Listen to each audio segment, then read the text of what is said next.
Chapitre 25. Les paraboles, suite et fin. Oui, le cœur de ce peuple s'est engraissé. Il est devenu dur d'oreille.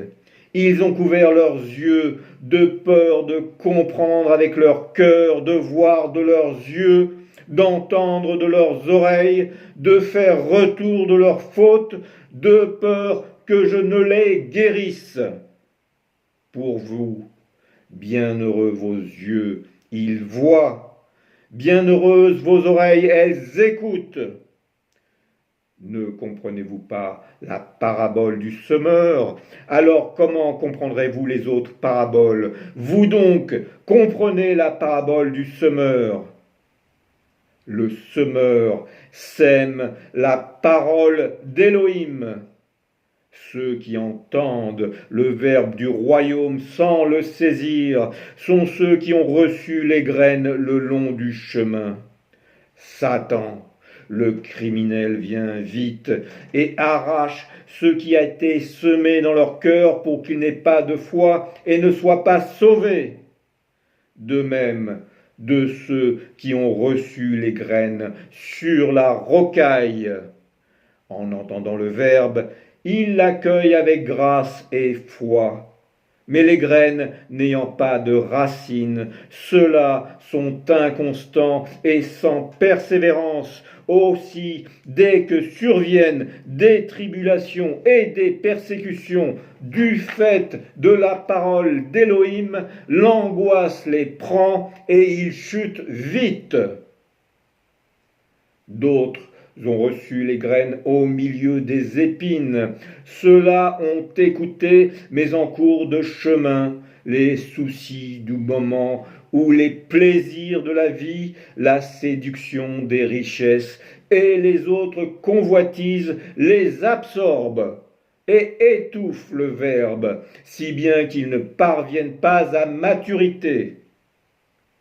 Cependant, lorsque la parole d'Élohim a été semée dans de la bonne terre, qui représente le cœur beau et valeureux de ceux qui accueillent le Verbe, qui le retiennent, l'approfondissent et portent du fruit à force d'endurance, alors l'un de ceux-là porte 30 fruits, l'autre 60 et l'autre 100. Personne n'allume un luminaire pour le recouvrir d'une cloche ou le dissimuler sous un lit, mais on le porte sur un chandelier pour que ceux qui entrent voient la lumière. Non, rien de caché qui ne doive être mis en évidence, ni rien de secret qui ne doive être assimilé et devenir manifeste. Qui a des oreilles pour entendre, qu'il entende. Prenez garde à ce que vous entendez.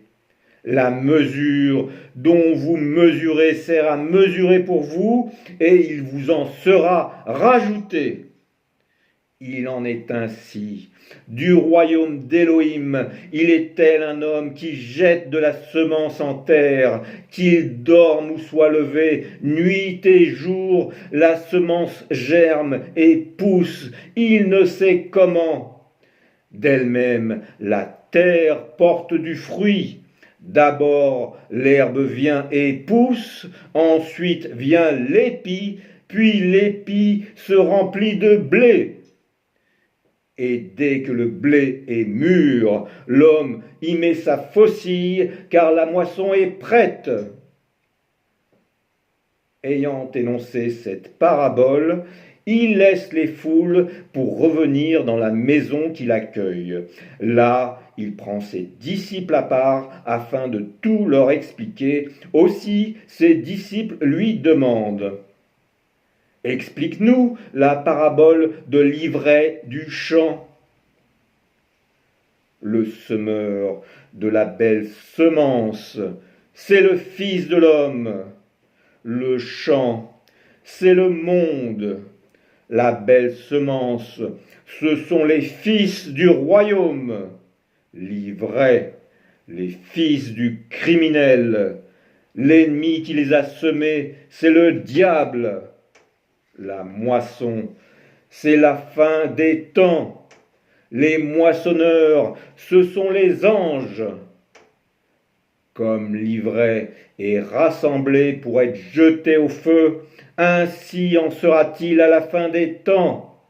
Le Fils de l'homme enverra ses anges qui entasseront à l'extérieur de son royaume tous les obstacles, tous ceux qui fautent en niant les commandements, et ils les jetteront dans la fournaise de feu. Là seront pleurs et grincements de dents.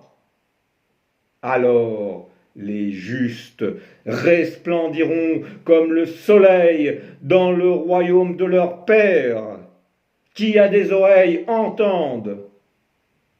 Le royaume des cieux est semblable à un trésor caché dans un champ. Un homme le trouve, le cache et dans sa joie va vendre tout ce qu'il possède et achète le champ.